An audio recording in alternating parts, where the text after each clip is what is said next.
Alright, what's going on, everybody? It is, in fact, your boy, John, back again with another video. Oh yeah. Today's video is just going to be a little bit of time-lapse plus voiceover, a little bit of a quick one off the cuff. What you're looking at on screen right now is me working on a page from my comic Doomsayer. If you're new here, you probably saw my most recent video that did surprisingly well. Shout out to you guys, you the real MVPs. Thanks for checking out the content, even though that was a bit of a weird video to be introduced to my channel with. But, moving on to the title of this video, we're getting a little negative today because negativity always gets more clicks, but also it's something I felt like I really wanted to talk about, and that is things about the whole online art community, I guess you could call it, the Internet Artist Association or something. This whole segment of the internet that I have a bit of an issue with. Put a little bit too much inflection on the word issue there. But things that are just, I wouldn't say I hate these things, these are just kind of annoying. I just put hate in the title because, you know, clicks. Gotta get them views, give me that sweet watch time. So, there's a couple of things recently in the whole art community, or not too recently, that have been getting under my skin that I really don't like in the direction of the art community or the art YouTube space. First thing is a trend in YouTube art YouTube. Money in the title and thumbnail, okay? Now, I know some of you guys do this art video stuff for a living, and you gotta chase the trends and the algorithms, but the fact that the most popular art videos that I come across these days seem to be having a ludicrous number of dollars spent in the title and the thumbnail, you know, and it's all about flexing how much money you make. It really gets under my skin because not only does it seem like you need a lot of money to be able to succeed in this platform, but it also seems to be a bit of a negative influence on people that might be younger or more new to art or trying to get into the, you know, the space and make them feel like, oh, I'm too poor to do this, maybe I should just give up. I understand that the algorithm was manipulated by one Mr. Beast to be all about money all the time, and I think that's a bit of a cancerous thing. I don't think Mr. Beast is a bad guy or anything like that. Honestly, I'm more on, like, the pro Mr. Beast side, but at the same time, he sort of popularized the spend a lot of money, get a lot of views kind of mentality. Yeah, I don't know. It just, this one's the first one because it's not really the thing that bothers me the most. Like, I understand, like, you gotta get those views up if you're doing this for a living. I don't do this for a living, okay? This is just sort of a side hobby I hope to make profitable one day, and, you know, maybe build something off, but if I don't, you know, whatever.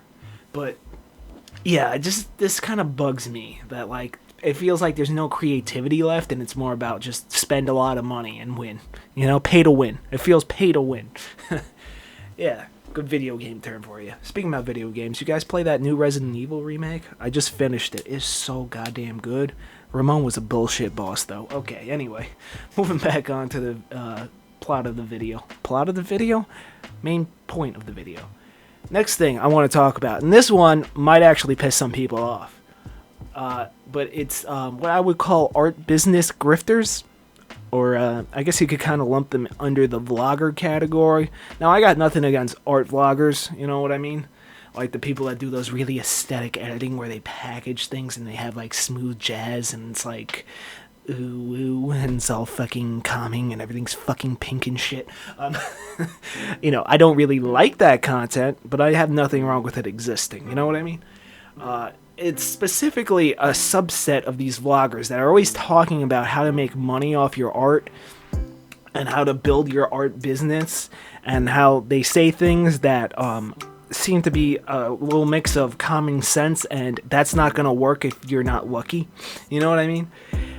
They all seem to be regurgitating the same videos over and over again, and just, you know, slightly tweaking the language, and half the shit they say is like, it's just not gonna work if you're not lucky. Now, I do understand that hard work is very important, and I think it's a good trait to have, and, you know, you should work hard at what you want to achieve, but listen, man, if you don't have that little bit of luck, you aren't gonna get anywhere.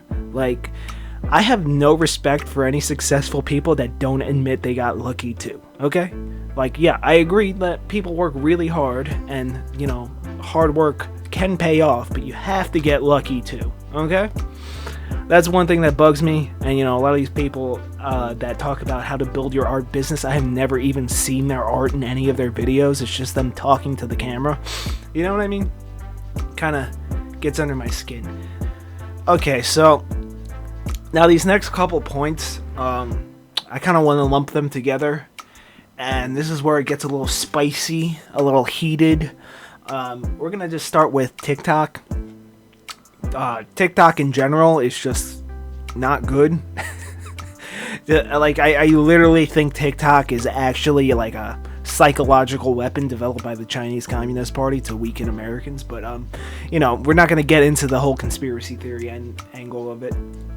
Which, you know, I might not be wrong. But, yeah, the whole art community on TikTok, I don't know. Like, I've tried TikTok. I've made a few myself. You know, I looked at the art community there. It's just, I don't know. It's just really, how do I explain the TikTok art community? If you read the comments sections on some TikToks, some art TikToks, man, they don't hold anything back. God damn. Some of y'all motherfuckers are mean as shit.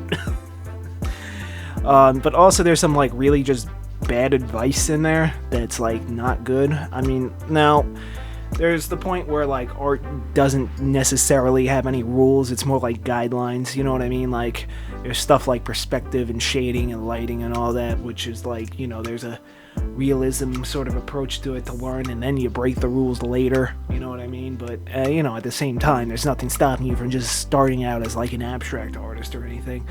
But like some of the advice offered just does not jive, man. It just doesn't. It's not good. This is sort of a nitpick, you know, sort of like some of the advice on TikTok. Like it seems like the majority of the advice on TikTok from the art community on there is kind of bad. I wouldn't necessarily call it bad, but you could get way better, more in-depth, focused like lessons and stuff here on YouTube. I think it's that short format that just like kind of makes everybody just cram everything in like 5 seconds just to make it engaging and all that. And, you know, to not make it so long, because people on TikTok have the attention span of a goldfish. This is actually true. Look it up. I'll put the article, what do you call that, headline on screen now about the Americans' attention spans. But yeah, I just don't like art TikTok. I just don't like it, okay? Alright, now for the really spicy stuff. The really spicy stuff is what I'm talking about. It's mostly coming from like art Twitter. Okay, we're gonna get a little political here.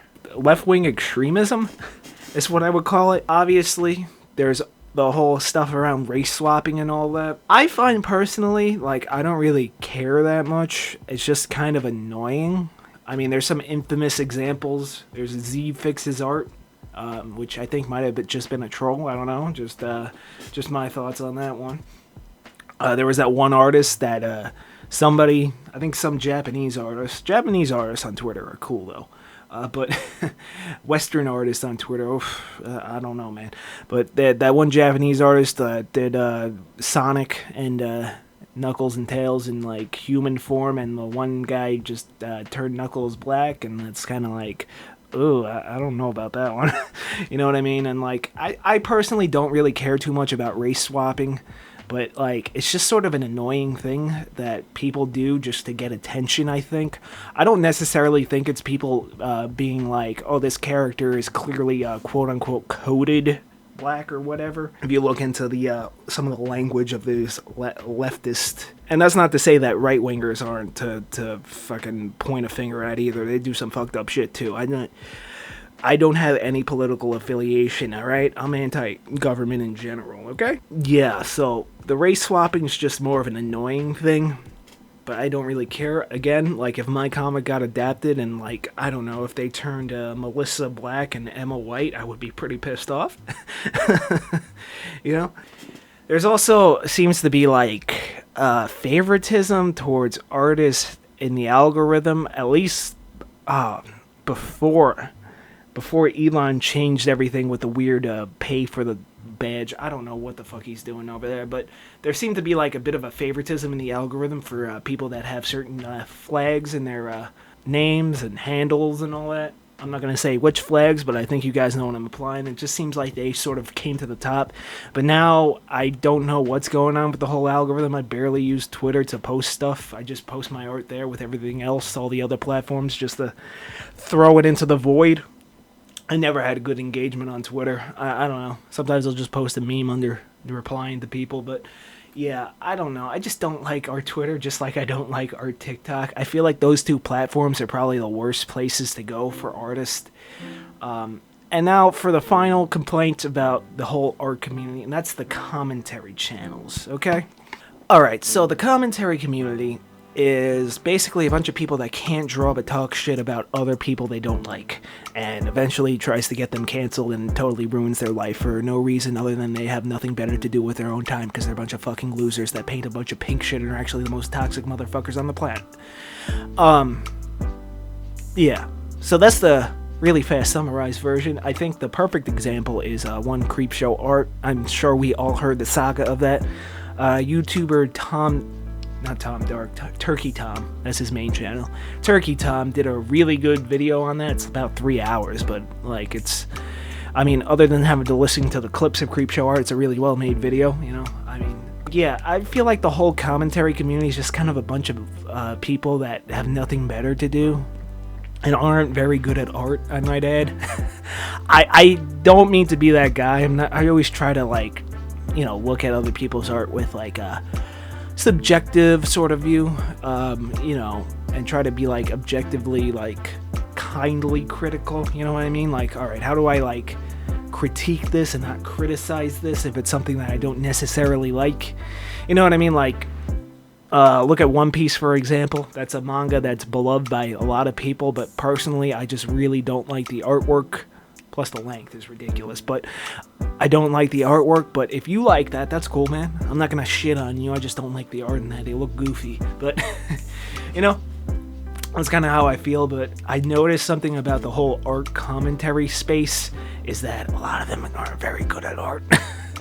But that's not to say that the whole section is like that. But I also noticed it kind of died down a little bit after the whole Creepshow Art thing, actually, who was sort of like the most popular in that kind of genre, which, I mean, good riddance. But I'm usually not a pro cancellation guy or pro you know, deplatform guy, but I don't know, some people really should just go away.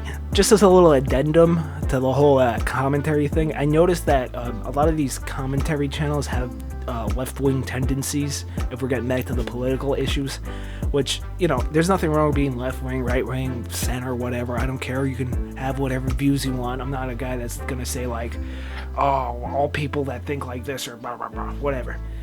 But I noticed they all seem to skew slightly left, so if you say anything that goes against, like, the far left, they'll come after you. Like, dude, chill, alright? Like, come on, man. You don't need to, like, I'm not even gonna get into it. But yeah, that's another thing that kind of bugged me about the whole commentary community, is that they'll go after anybody that tends to be slightly right of extreme left. I'm glad that kind of content's dying down a little bit. I just really hope that money genre, the like I spent a lot of money, watch my video genre, kind of dies out too. That's my complaints. I mean, I tried to stay as, I don't know, what's the word? Like, I don't like these things, but I'm not trying to be a dick about it. In conclusion, stop spending a lot of money on things you don't need in the hopes of getting views. Stop lying to people about how to build an art business, okay? You have to include the fact that you need to be lucky, too, to succeed, okay? You cannot succeed without luck. I fully agree that hard work is extremely important, but you have to be lucky, too, okay? Anybody that goes against that is full of shit and doesn't realize how lucky they are. I don't like vloggers. Okay, that's just a thing. I just don't like the art vlogs genre. All right, Twitter and TikTok are a hellhole for artists. Don't go there. Okay, especially TikTok. That's about it. All right, bye.